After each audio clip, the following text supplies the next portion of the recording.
क्या वो तलबगार है। एक ऐसा वक्त भी आ रहा है, उसूल मकासद के लिए का कारोबार है, बेऔलादी है, किसी हकीकी महबूब की तलाश में है, आप बैरून मुल्क जाना चाह रहे हैं। अस्सलाम वालेकुम नाजरीन। आप हमेशा ये सोचते होंगे कि आप दुआ करते हैं, दुआ मांगते हैं, लेकिन वो कबूल नहीं होती। इसकी क्या वजह है कि दुआ कबूल नहीं होती? हमने अक्सर लोगों को ये कहते हुए सुना है।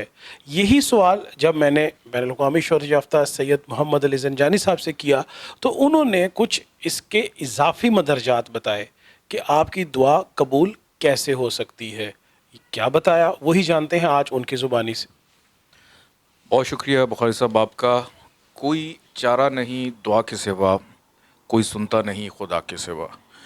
दुआ का मुकाम उस वक्त ज़िंदगी में पैदा होता है कि जब इंसान अपनी कोशिश करके थक जाए और उसको कोई और रास्ता ना नज़र आए, तो फिर दुआ का मुकाम पैदा होता है कि आप अपने रब से और अपने परवरदिगार से अपनी आसानी, अपने मकासद की कामयाबी के लिए दुआ करते हैं।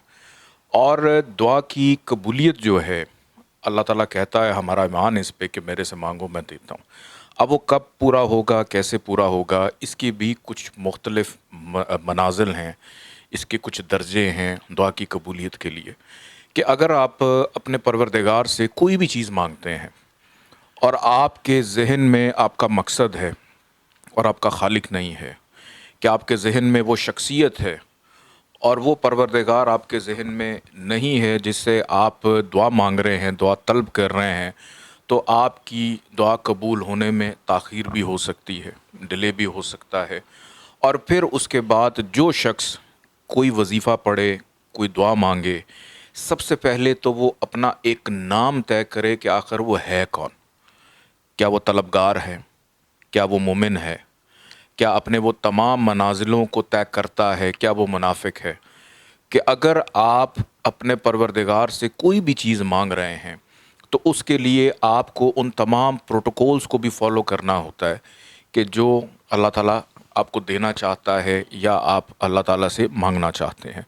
और इसके बाद सबसे इम्पॉर्टेंट चीज़ कि अगर कोई शख्स अपनी ज़िंदगी में वो तमाम मनाजिल तय कर ले जो परवरदिगार चाहता है कि मेरा बंदा ऐसा हो, तो उसके ऊपर एक ऐसा फैज़ हो जाता है कि अगर परवरदिगार उसको वो फैज़ अता कर दे और वो किसी दूसरे शख्स के लिए भी ये तसव्वुर कर दे कि इसको बर्बाद नहीं होना चाहिए, तो अल्लाह ताला उस शख्स के ऊपर भी बर्बादियों के तमाम सामान जो है उसको बंद कर देता है।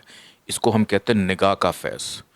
कि जो फैज़ है, चाहे वो निगाह का हो, चाहे वो किसी की दुआ की सूरत में हो। और फैज़ आपको मिलता कब है कि जब आप बुज़ुर्गों को, जब आप ऐसे अफराद को अपनी ज़िंदगी में शामिल करते हैं जो अल्लाह वाले हैं, जो ईमान वाले हैं।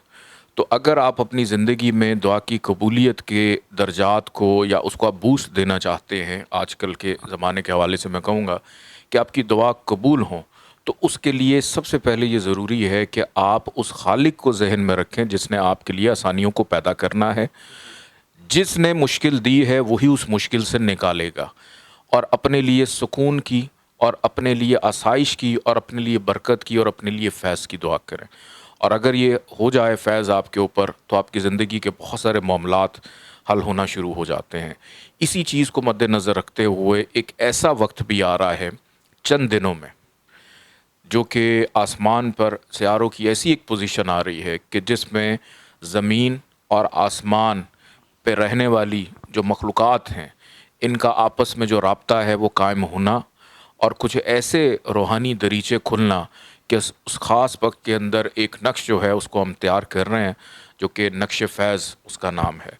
अगर उस ख़ास वक्त में ये बनाया गया नक्श आपके पास मौजूद है, आप इसको रखते हैं, तो हसूल मकासद के लिए और बहुत सारे ऐसे मामलात के लिए, गर्ज़ कि आपकी ज़िंदगी में आपका किरदार हो, आपके रिलेशनशिप हैं, आपकी नौकरी है, आपका कारोबार है, बेऔलादी है, या आप किसी से मोहब्बत करते हैं और उससे आपका राब्ता नहीं हो पा रहा, आप किसी हकीकी महबूब की तलाश में हैं, आप बैरून मुल्क जाना चाह रहे हैं, इमिग्रेशन के हवाले से कोई प्रॉब्लम आ रही है, कि अगर परवरदिगार की जानिब से आप पे फैज़ हो जाता है, तो सारे मामलात वैसे ही आपके लिए ठीक होना शुरू हो जाते हैं।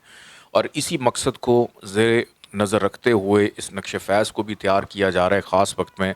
اگر یہ آپ کے پاس موجود ہو تو حصول مقاصد کے لیے آپ کو زندگی میں ہر چیز میں یہ کامیابی دے سکتا ہے. دینے والی ذات اللہ کی ہے اور اسی کے ہی دیے ہوئے علم سے اس چیز کو تیار کیا جا رہا ہے.